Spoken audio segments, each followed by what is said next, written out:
Hello viewers, দিগন্ত লার্নিংয়ে আপনাদের সবাইকে স্বাগতম। আশা করি সবাই ভালো আছেন। আজকে আমি আপনাদের জন্য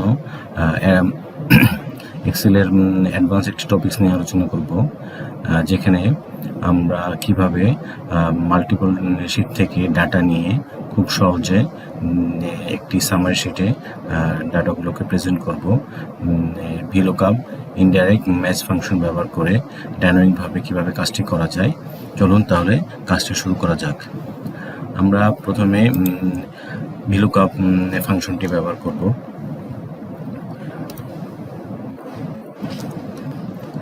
আমাদের লুকআপ ভ্যালু আমি এই সেলটি দিয়েছি এবং আমি এখানে অনেকগুলো মাল্টিপল শিট রেডি করেছি এবং একটি সামারি শিট এটার ফরম্যাট রেডি করেছি। তো আমি ঢাকা শিটে চলে যাই। এখানে টেবিল অ্যারে নিয়ে নিয়েছি, আমি এটাকে লক করে দিই। এখন আমি 4 নম্বর কলামটি লিখে দিব, এক্সাক্ট ম্যাচটি দিয়ে দেব, এন্টার দিলাম। আচ্ছা, আমার VLOOKUP কাজটি হয়ে গেল। এখন আমি যদি এখানে টেনে দিই তাহলে এই ঢাকা যেখানে যেখানে আছে, দুই জায়গাতে ঢাকা আছে, বাকিগুলোতে কোনো রেজাল্ট দেখাচ্ছে না। তাহলে আমাদের এখন কি করতে হবে, আমি এখানে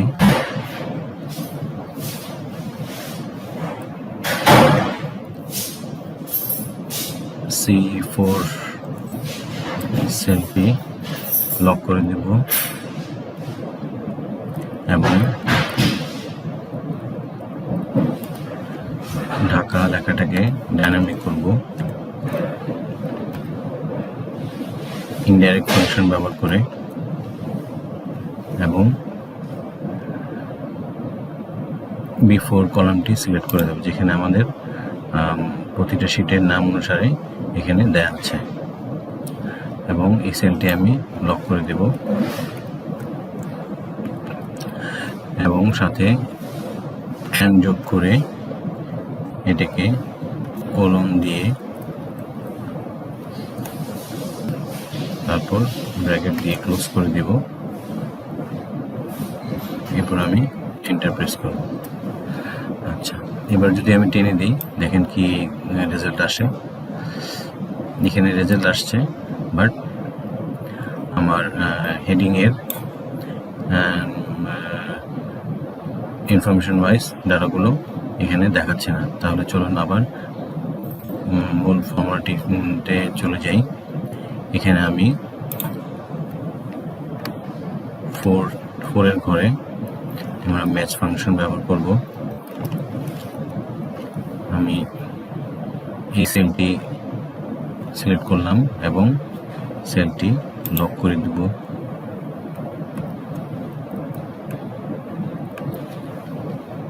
এবং ঢাকা শিটের এই সেলটিকে সিলেক্ট করে দেব এবং লক করে দেব, কমা দিয়ে দেব, এক্সাক্ট ম্যাচ দিয়ে দেব,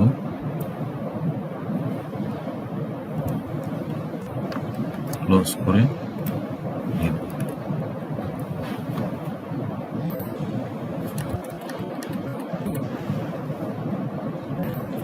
আমি এন্টার প্রেস করব। এন্টার প্রেস করার আগে আমাকে এই যেখানে ঢাকা লেখাটি আছে এটাকে ডাইনামিক করে দিতে হবে।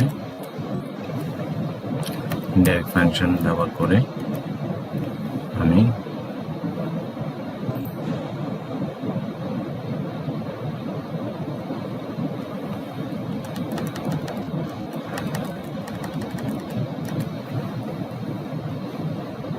B4 সেলটি সিলেক্ট করে দেব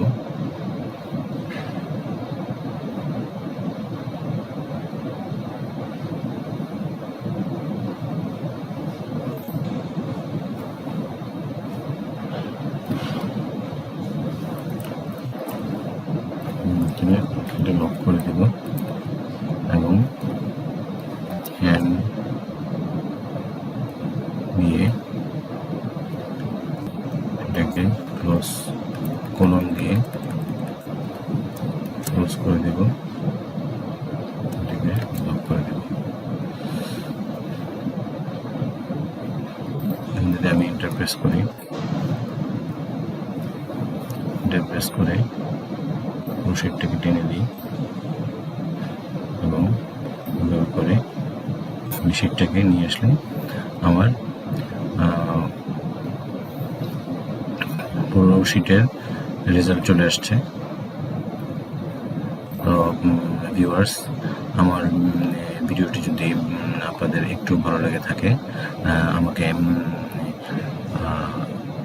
অনুপ্রাণিত করার জন্য আমার ভিডিওটিতে একটি সাবস্ক্রাইব, লাইক এবং কমেন্ট করে আমাকে জানিয়ে দিবেন এবং মতামতটি জানাবেন। আগামীতে যেন আরও ভালো কিছু টিউটোরিয়াল নিয়ে আসতে পারি। তো সবাই ভালো থাকবেন।